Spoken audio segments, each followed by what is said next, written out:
First Amendment freedoms, and government transparency. This is the foundation to a healthy democracy. Welcome to the NEFAC Report, where we discuss your rights to free speech, freedom of the press, and an open, accountable government. I'm Alexandra Tavalone, production manager for the NEFAC Report and part of a student team at Roger Williams University, working with the New England First Amendment Coalition. Thanks for joining us.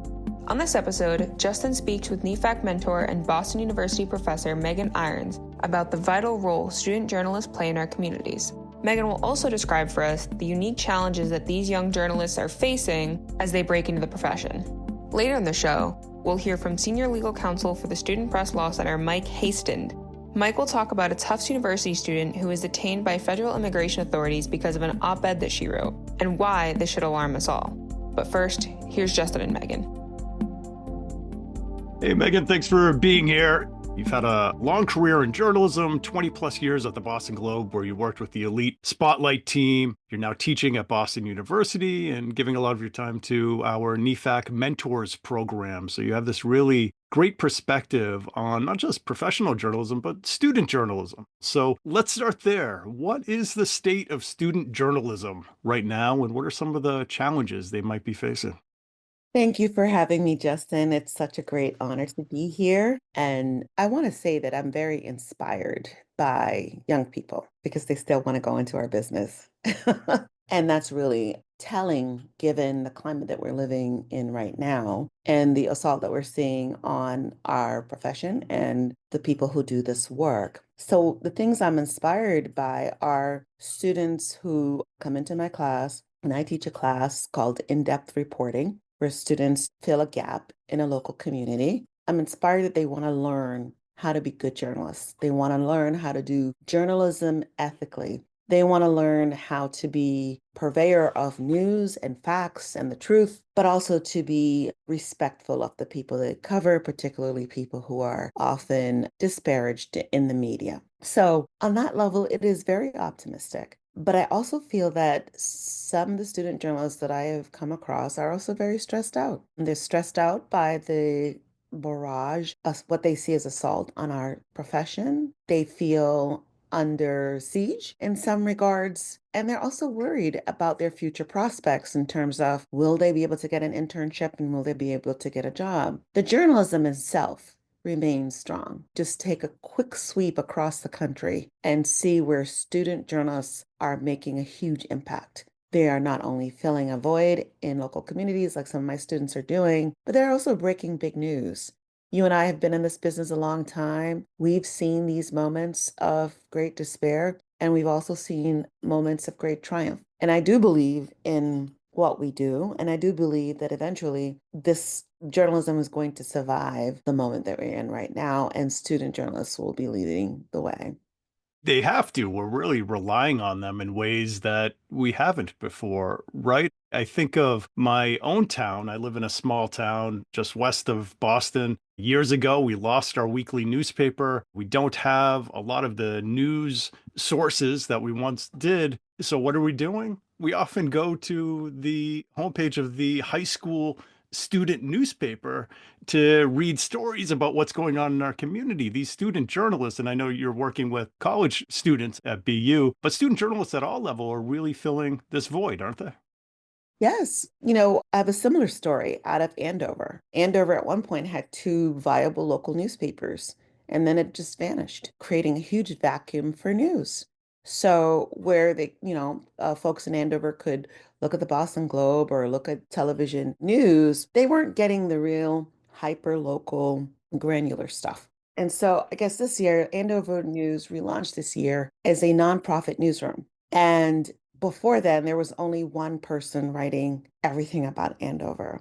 My students, I teach 10 students in a class called Reporting in Depth. And we have been flooding Andover, covering the local government, covering the issues that are of interest in the community. We've written about the fact that fewer Democrats voted in the last election than previous years. We're looking at the data.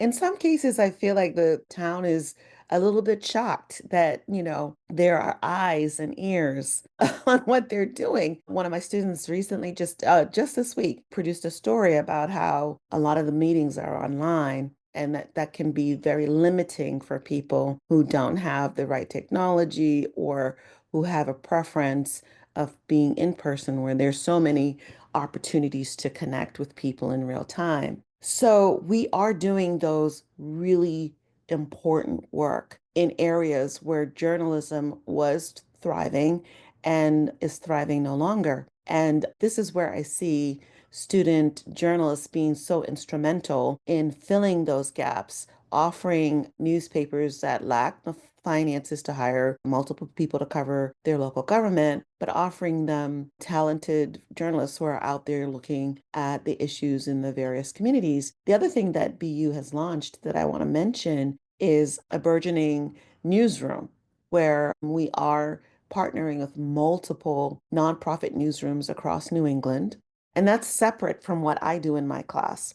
And so right now, students are working for newspapers in Springfield, in Waltham, in Brookline, just all over Massachusetts and around the area, and producing really good, solid journalism that had been missing in the years prior to our involvement. So once again, I'll say I'm very inspired to see that students want to come to university and learn journalism and learn the craft. They're very interested in trying to be the next generation of news leaders and newsmakers, but they're also providing invaluable resources to local news organizations that really need it. You and your colleagues are doing some fantastic work at BU. I should mention that Boston University is a major supporter of ours. I'd like you to speak for a moment to those students that maybe aren't at a large journalism institution, maybe don't have the resources that BU does. Maybe they're in high school and they're actually still wondering, is journalism right for me given the current environment? What would you say to them to really encourage them to get into the profession and to emphasize just how necessary they are? Yes, not only young people are asking these questions, but seasoned veterans are asking those questions, right? But what I would say to a young person who's interested in this is just to be curious. You are a person in this world and you should care about your fellow man, right? That's what journalism is at its essence: empathy, curiosity, wanting to see people do the right thing, particularly for others who are vulnerable. These are issues that you care about, holding government to account, making sure that information is delivered to the public in a way that they can make really great informed decisions. If those are issues that you care about, this is a profession for you. It's not an easy profession, so you have to love it and you have to work at it and you get better at it. And so I would say, just to borrow a phrase, keep hope alive. This is a profession that has withstood the test of time, and I am very optimistic for the future of journalism. And I also say, too, that you don't have to be in a huge program like ours to get introduced to this work. There are newspapers in your communities, most of them digital now. If you have a story idea, just go ahead and pitch it. I don't think they're going to say you're in high school or you're in college and we don't want this idea. I think they'd be happy to have an extra eye and ear, reporting the news or events that are happening in your neighborhood. So there are lots of like little newspapers that are popping up. Pitch a story, go meet the editor, talk to a reporter, do your research and get connected with the folks who are doing the work, but also get connected with your own love for truth and storytelling. I think those are the two things that are really key. That's great advice. And I would also add, as another way to support yourself, apply for a NEFAC mentorship. We have this program called NEFAC Mentors that was launched a couple of years ago. And the idea is to pair all journalists, but mostly early career journalists, with a mentor over the course of 6 months. And the mentorship would focus on a specific area of need that that particular journalist has. So we've had mentorships that have been very technical, where journalists will learn a particular piece of software over the course of the mentorship. Some are more general, focus on career advice and so forth. Meghan, you've been a really important part of this program and have served as a mentor for an early career journalist. Tell us a little bit about your experience.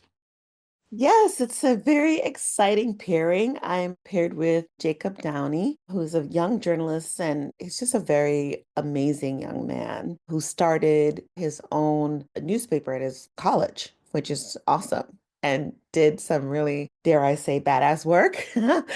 holding his college administration to account. We've met a few times and we communicate periodically. And one of the things he's trying to do is break into the business, beef up his resume so that he can eventually get a job where he's doing this full time. He's working for like a hyper local newspaper right now. So we've worked on mapping out a game plan for how he could broaden his network, for instance. Building a story list is another one, talking through ideas. And I was just really inspired by his tenacity, and the fact that he on his own and through the help of other students, obviously, was able to build that newspaper at his old college called The Clock, and that he's still very interested in pursuing journalism. He's doing something else now, but so he wants to make journalism his full-time job. So we've been just sort of talking through how to do that well. And I think this is really important that, somebody like myself, I've been in the business for now 30 plus years. It's been a long time.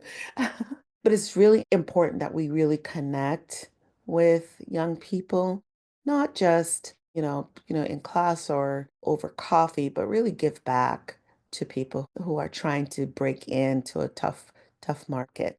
And so it's been a great partnership, I think, and I'm enjoying myself, and I hope he is too. I'm sure he is. He's very fortunate to have you as a mentor, and we are very fortunate to have you as part of the program. I would encourage everyone to take a look at the program itself, NEFAC Mentors. You can find more information at nefac.org/mentors. Meghan, thanks so much for being here today. It was great speaking with you. Thank you, Justin, and good luck. Hi, I'm David Cicilline from the Rhode Island Foundation. As Rhode Island's only community foundation, we mobilize generosity and motivate change that makes a difference.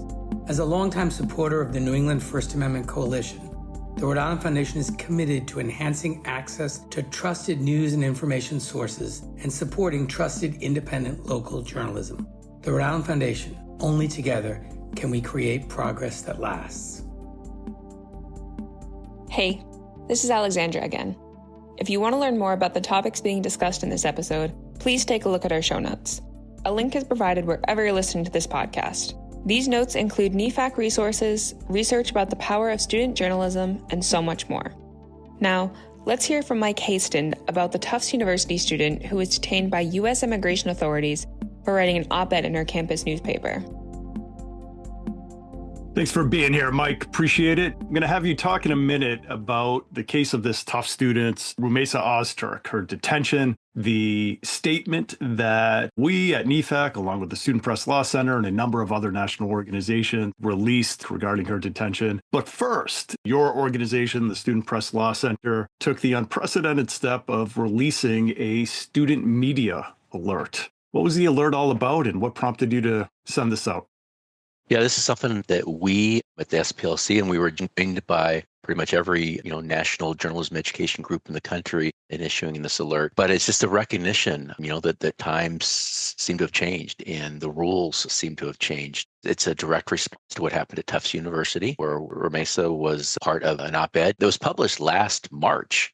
It's been up for an entire year, and there's a reason it's been up for an entire year without any sort of pushback or anything like that, because it is entirely lawful. Before what's happened recently, it was understood to be fully protected speech. And so our understanding, we kept waiting for more information to drop. Marco Rubio, the Secretary of State, came out after she was, pulled off the street and whisked down to Louisiana. He's fully comfortable with what happened here, that she was involved in what he called terroristic activity, terroristic speech. Kept waiting. What are you talking about? The only thing that has come out, Rumeysa's lawyer has said that there's nothing else going on. Folks that we've talked with at Tufts said they're not aware of anything else going on. The president of Tufts University said the same. So it seems to be just the fact that she had something to do with this op-ed piece. That was what ICE officials used to determine that she no longer deserved to be here. Given that clear threat, we decided that we maybe rethink some of the traditional sort of rules and principles that we've long talked about, and our partners also have stressed in teaching young journalists. It's been our standard policy to really caution young journalists cautious about using anonymous sources. There's real risks involved there. It's a trade-off. You're trading off some of the accuracy and the transparency in your journalism when you're using anonymous sources. But we just felt that given the fact that we have a very clear risk that's now being articulated by the U.S. government. I mean, Marco Rubio said he was very comfortable with what's happened. It was consistent with U.S. policy, and it's going to continue. They're going to continue, apparently, looking at student media as part of how they build cases against foreign-born students. So we just felt we needed to say, hey, the things that we may have been saying all along, we still stand by much of it, but it's also, I think, important for you all to reevaluate how you are working with people that may be at serious risk simply by talking to you or by expressing their views. And, we've heard through our legal hotline, it's been nervous. That's the feeling. I mean, it's not just that it's been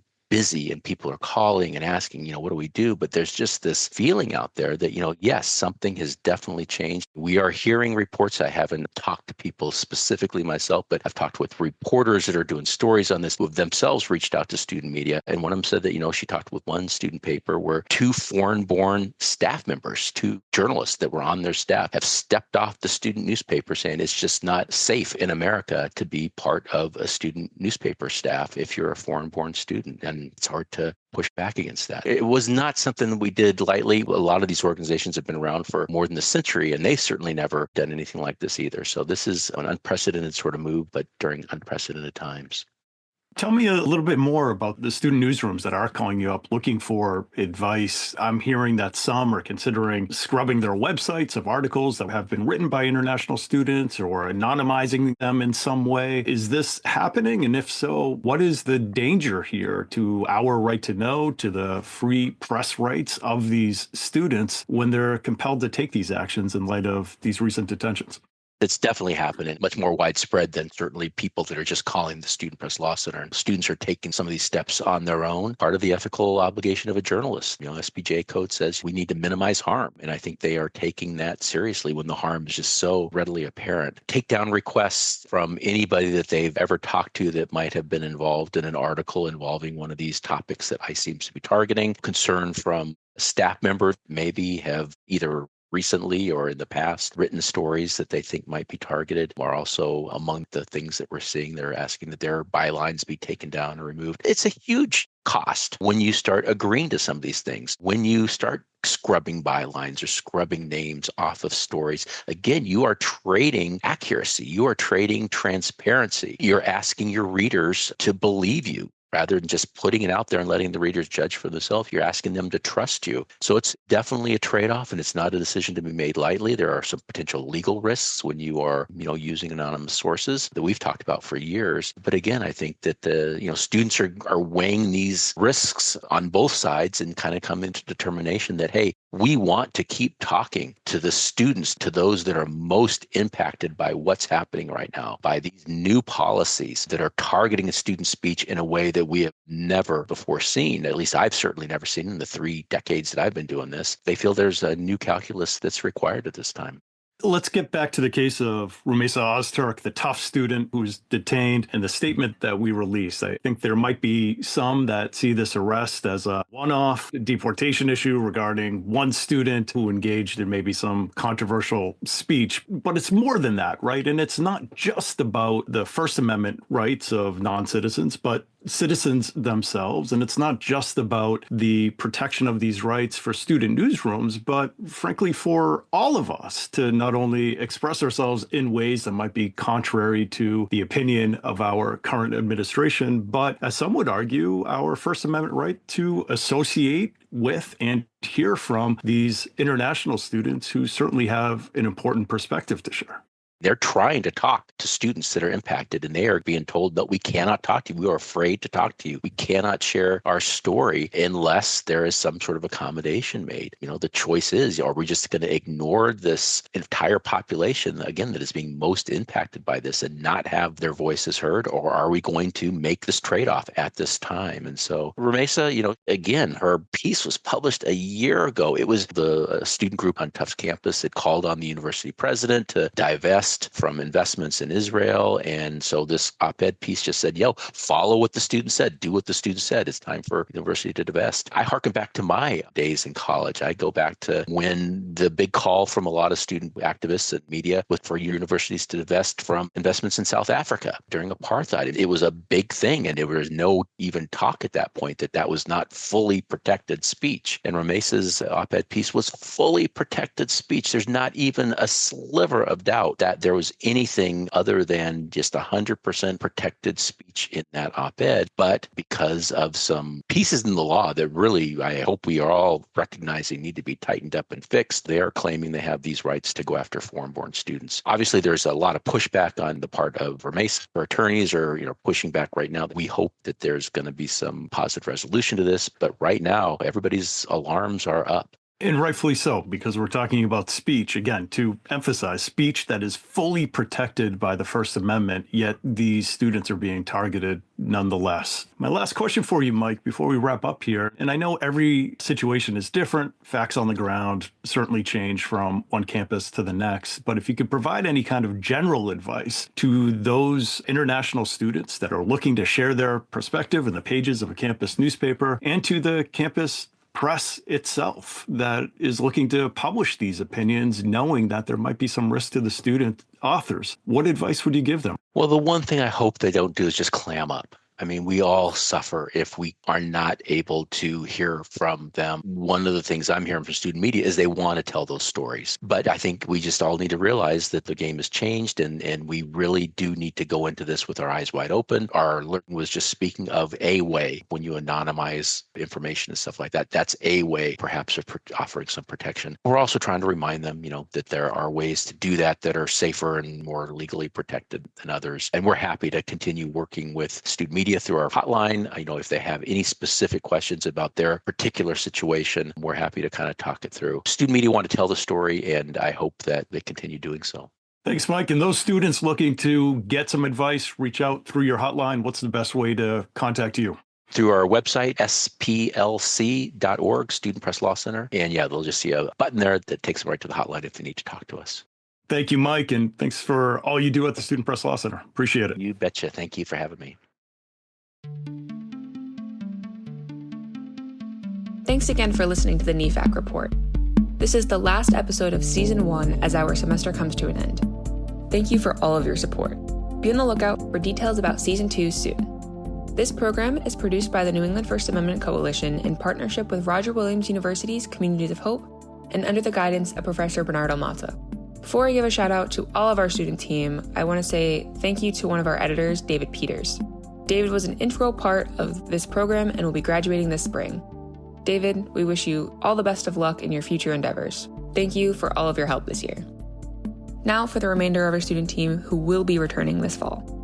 Thank you to Matthew Downey for the editing, Anna Pellegrini for promos and program logos, Will Feingold for music, Sarah Price for the show notes, along with Brianna Frysora and Lex Benson Amaranti for the production assistants. Have a great summer, and we'll see you in the fall.